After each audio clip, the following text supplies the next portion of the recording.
So ito pong ating Ryan Gram compact stroller. So this is cabin approved stroller. Ayan, lightweight, around 5 to 6 kg. This already washed and ready to use. Color black po siya. Okay? So ito po yung details po niya one by one. By the way, this is good for newborn up to toddler na. So ayan, as you can see yung baby namin, turning 4 years old, 14 kg. Okay? So ito po yung details po niya one by one. Sa kanyang canopy, ayan, black na black po siya. So na-extend po siya. Ito meron siyang zipper dito. Ito yung kanyang peekaboo, magnetic. Ayan. Peekaboo. Ayan. So ayan, zipper natin siya. Ayan. Medyo bilisan na. Ayan, okay. Mag-pray natin ng hindi umulan para makatapos kami. So next natin ang kinagandaan po sa kanya sa pagkakaupo, flatten. Compare sa iba mga normal stroller, medyo naka-semi-recline siya sa flatten siya. Pwede Okay? high chair, oh. Okay, so ayan. Okay na, baby, thank you. High chair? Bomb, alisin mo na. This looks like a high chair. Thank you po. High chair? Yes. Ayan, di ba? Flatten siya. And then, meron siyang dalawang butas dito for newborn and toddler. Pwede nyo siya i-adjust. Harness pad kompleto. Belt lock, wala po siyang putol. Ayan, 5 harness. Okay. And then, next natin is yung kanyang handle. Ayan. Okay. So, press nyo po dito kapag ibababa nyo po siya. Pag lalagay o tatanggalin si baby. Okay. Next natin, leg rest adjustable para mas mahaba po siya kapag Wala, hindi siya adjustable. ay, hindi pala adjustable. Naka-fix it lang siya. Okay, kala ko adjustable siya. Okay.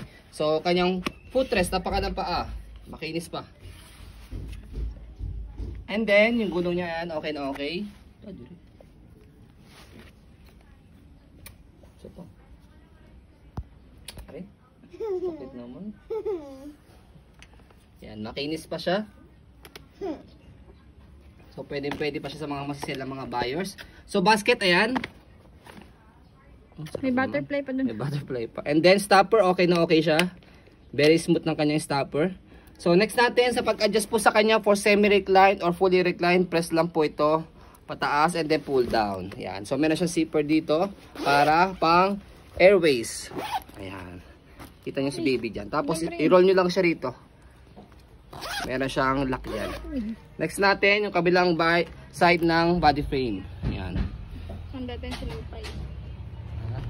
Handa tayong sinampay. Handle natin, leather niya. Leather na, ayan. Move lang siya rito. Ayan. Ano yan? Ayan. Wala namang siyang tear. So, next natin, bago natin siya i-fold, ang pinaka-importante, stroll natin to make it sure na wala siyang problem regarding sa kanyang mechanism. Auto-fold din ba yan? So, try natin sa pag-fold sa kanya, fold lang yung canopy. Tapos, uupo nyo lang muna siya. Sa pag-upo sa kanya, taas nyo lang siyang ganun, wala kayo ba pipindutin. Okay, tapos, sa handle, slide and press. Kasi kapag hindi nyo slide to, nakalock siya. Slide, press, pull down. So, kailangan pala, mali pala ako, nakaiga pala. Mali pala. Ngayon lang kasi kami nagkaroon ng Ryan. Yan, okay. So, slide and press, tapos pull down. Ayan. Ang magagasgasan. So, mas maganda, dalawang kamay na lang. Tapos, ganyan siya. Yan. Hand carry. So, pag open, ayan. So, gusto mo siya, baby. Yan. Slide and press lang din ulit. Tapos, ganun lang. Bubukan nyo na siyang ganun. Okay, so ulitin natin. Usad ka muna, baby. Ulitin lang natin ulit. So, slide and press, pull down. Tapos, kahit hawak na lang kayo dito, yung kanyang leg rest, baba nyo, adjust siya rito. Tapos, compress siyang ganyan. Okay, para hindi nyo lang siya bagsak, hindi siya magasgasan. Tapos, sa pag-open, same lang din, slide and press. Tapos, bubukan nyo lang siyang ganyan. Yan. See? So, hindi naman siya hassle i-open sa kay fold. Go! So, ayan po ang ating Ryan Gram compact stroller. As you can see, very details po kami sa ayan pong pag-video. Kasi kami siya policy. No refund, no exchange. What you see is what you get. So, ayan po, maraming salamat. Have a nice day and God bless po.